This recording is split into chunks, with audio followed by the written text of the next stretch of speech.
अगर आप भी चाहते हैं कि डीडी धमाका का ऑडियो वीडियो आप तक तुरंत पहुंचे तो लाल बटन दबाकर चैनल को सब्सक्राइब करें और साथ ही बेल आइकन दबाना बिल्कुल ना भूलें। अभी सुन रहे हैं बदरवा से डीडी धमाका को।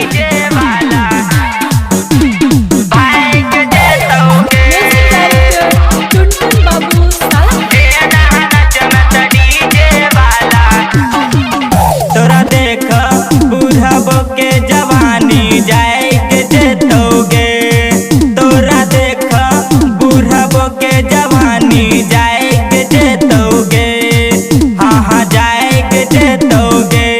ए नहा नच में तो डीजे वाला लोग भाई के जेतोगे। ए नहा नच में तो डीजे वाला लोग भाई के जेतोगे। तहर देख बुढ़बो के जवानी जाए के जेतोगे, तोहर देख बुढ़बो के जवानी जाए के जेतोगे, हाँ हाँ जाए के जेतोगे।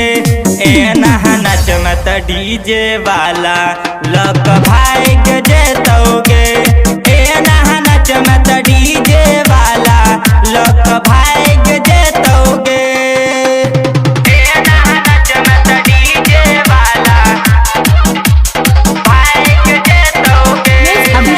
दिवाकर दीवाना भाई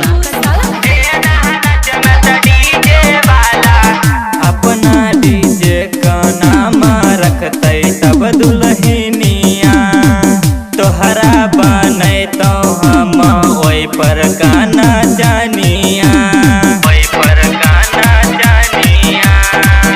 अपना डीजे का नाम रखते तब दुल्हनिया, तोहरा बने तो हम ओई पर गाना जानिया।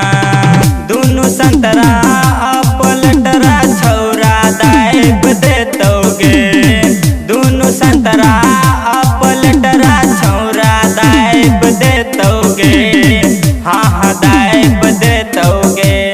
ए नहा नच में तो डीजे वाला लोग भाई के जेतोगे। ए नहा नच में तो डीजे वाला लोग भाई के जेतोगे। इलाका किसी का हो धमाका दिवाकर दीवाना भाई का ही होगा।